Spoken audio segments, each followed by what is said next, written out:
Hello guys, അപ്പോൾ പുതിയൊരു വീഡിയോയിലോട്ട് എല്ലാവർക്കും സ്വാഗതം. അപ്പോൾ ഇന്ന് ഞാൻ പറയാൻ പോകുന്നത് കൊട്ടിയൂർ പോയിട്ടുള്ള വിശേഷങ്ങളും കാര്യങ്ങളും ഒക്കെയാണ് കേട്ടോ. അപ്പോൾ കൊട്ടിയൂരിനെ പറ്റി ഞാൻ അധികം പറയേണ്ട ആവശ്യമില്ലാന്ന് തോന്നുന്നു. ദക്ഷിണകാശി എന്നറിയപ്പെടുന്ന ക്ഷേത്രമാണ് കേട്ടോ കൊട്ടിയൂർ. ഇത് സ്ഥിതി ചെയ്യുന്നത് കണ്ണൂർ ജില്ലയുടെ കിഴക്കായിട്ട് വയനാട് ജില്ലയോട് ചേർന്നിട്ടാണ് കേട്ടോ ഈ അമ്പലം സ്ഥിതി ചെയ്യുന്നത്. ഇതിന് 2 ക്ഷേത്രമായിട്ടാണുള്ളത്, അതായത് അക്കരെ കൊട്ടിയൂരും ഇക്കരെ കൊട്ടിയൂരും. ഇത് മെയിൻലി ജൂൺ മാസത്തിലാണ് കേട്ടോ നടക്കുന്നത്, അതായത് മെയ്യിൽ അവസാനം പിന്നെ ജൂൺ, അങ്ങനെ. ഈ വർഷം കുറച്ച് ലേറ്റ് ആണെന്ന് തോന്നുന്നു. വൈശാഖ മഹോത്സവം നടക്കുന്ന അക്കരെ കൊട്ടിയൂരിൽ ഉത്സവകാലത്തേക്ക് മാത്രമായിട്ടാണ് കേട്ടോ ക്ഷേത്രം കെട്ടിയുണ്ടാക്കുന്നത്.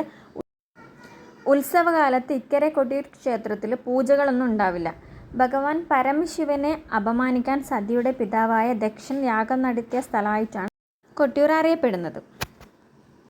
ഭണ്ഡാരം എഴുന്നള്ളത്ത് നാൾ മുതൽ ഉത്രാടം നാൾ വരെ ദേവന്മാരുടെ ഉത്സവമായിട്ടും തിരുവോണം മുതൽ ആയില്യം വരെ മനുഷ്യന്മാരുടെ ഉത്സവമായിട്ടും മകം മുതൽ ഭൂതങ്ങളുടെ ഉത്സവമായിട്ടാണ് നടക്കുന്നതെന്നാണ് കേട്ടോ ഇവിടുത്തെ വിശ്വാസം. 28 ദിവസം നീളുന്ന വൈശാഖ ഉത്സവം തീരുമ്പോൾ പൂജകൾ മുഴുവനാകരുതെന്നാണ് ദൈവിക വിധി. ഉത്സവം തുടങ്ങുന്നത് കഴിഞ്ഞ കൊല്ലം മുഴുവനാകാതിരുന്ന പൂജകൾ തുടങ്ങിക്കൊണ്ടാണ്. അതായത് ഈ വർഷം ഉത്സവം തുടങ്ങുന്നത് തന്നെ കഴിഞ്ഞ വർഷം മുഴുവനാക്കാത്ത പൂജകൾ തുടങ്ങിക്കൊണ്ടാണ് ഈ വർഷത്തെ ഉത്സവം തുടങ്ങുന്നത്. ഉത്സവത്തിൻ്റെ ഭാഗമായി 2 ആനകളുടെ പുറത്ത് ശിവനെയും പാർവതിയെയും എഴുന്നള്ളിക്കും. മെയിനായിട്ടുള്ളൊരു ചടങ്ങാണ് ഇളനീർ വെപ്പ്. ഇവിടുത്തെ മെയിനായിട്ടുള്ള, അതായത് എല്ലാവരും വാങ്ങിക്കുന്ന ഒരു സാധനമാണ് കേട്ടോ ഓടപ്പൂ. അത് ഈറ്റ കൊണ്ടാണ് നിർമ്മിക്കുന്നത്. അത് ദക്ഷൻ്റെ താടി ആയിട്ടാണ് നമ്മൾ ഐതിഹ്യം പറയുന്നത്. അതായത് സതീദേവിയുടെ പിതാവായ ദക്ഷൻ്റെ താടി ആയിട്ടാണ് ഓടപ്പൂ അറിയപ്പെടുന്നത്. പിന്നെ ഇത് ഓടപ്പൂ വീടുകളിലും വണ്ടികളിലൊക്കെ, അതായത് വാഹനങ്ങളിലൊക്കെ വെച്ചാൽ ഐശ്വര്യം ഉണ്ടാകുമെന്നാണ് വിശ്വസിക്കുന്നത്. അപ്പോൾ കൊട്ടിയൂരിൽ പോയിട്ടുള്ള മിക്കവരും ഈ ഓടപ്പൂ വാങ്ങിയിട്ട് തന്നെയാണ് തിരിച്ചു പോകാറ്. അപ്പോൾ കൊട്ടിയൂരിൻ്റെ വിശേഷങ്ങളെന്ന് പറയുന്നത് ഇത്രയാണ് എനിക്കറിയുന്നത് വെച്ചാൽ ഞാൻ ഗൂഗിൾ ചെയ്ത് നോക്കിയതാണ് കേട്ടോ. അപ്പോൾ നമുക്ക് അവിടെ പോകാൻ പറ്റിയതിൽ ഭയങ്കരമായിട്ട് സന്തോഷമുണ്ട്. അങ്ങനെ ഞങ്ങൾ പോയത് നല്ലൊരു മഴ ദിവസമാണ്, രാത്രിയാണ് കേട്ടോ പോയത്. അവിടെ ഞങ്ങൾ എത്തിയത് ഒരു 9:30 മണിക്കാണ്.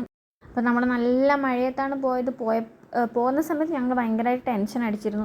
മഴയല്ലേ, അതായത് മോനുള്ളത് കൊണ്ട്, അവന് ഉള്ളതുകൊണ്ട് മഴയൊക്കെ എങ്ങനെ ഉണ്ടാവുമെന്ന് വിചാരിച്ചും കൊണ്ടാണ് പോയത്. പക്ഷെ അവിടെ എത്തിയിട്ട് നോക്കും മഴയും കാര്യങ്ങളൊന്നും, ചെറിയ മഴ ഉണ്ടായിരുന്നു, നല്ല ശക്തിയായ മഴയൊന്നുമില്ല. പക്ഷെ അവിടുത്തെ ആ വെള്ളത്തിൻ്റെ ഒഴുക്കൊക്കെ കണ്ടപ്പോൾ ശരിക്കും പേടിച്ചു പോയിട്ടുണ്ടായിരുന്നു. നല്ല അടിയൊഴുക്കുണ്ടായിരുന്നു. അപ്പോൾ അവിടെ പോകാനൊന്നും ആരെയും സമ്മതിച്ചിട്ടുണ്ടായിരുന്നില്ല. അവിടെ കെട്ടി വെച്ചിട്ടാണുള്ളത്. സ്വതവേ അവിടെ ആ പുഴയിൽ നിന്ന് കുളിക്കാറൊക്കെ ഉണ്ട്, അതായത് ബാവലി പുഴയിൽ നിന്ന് കുളിക്കാറൊക്കെ ഉണ്ട്. പിന്നെ ഞങ്ങൾ പതിവ് പോലെ ഓടപ്പൂവൊക്കെ വാങ്ങി, പിന്നെ കുറച്ച് സാധനങ്ങൾ വാങ്ങി തിരിച്ചു പോരുന്ന വഴി കുറച്ച് ഫോട്ടോസൊക്കെ എടുത്തു. അപ്പോൾ ഇത്രയാണ് എനിക്കറിയുന്ന കൊട്ടിയൂർ വിശേഷങ്ങൾ. അപ്പോൾ എല്ലാവർക്കും ഇഷ്ടപ്പെട്ടിട്ടുണ്ടെങ്കിൽ ഒന്ന് സപ്പോർട്ട് ചെയ്യണം.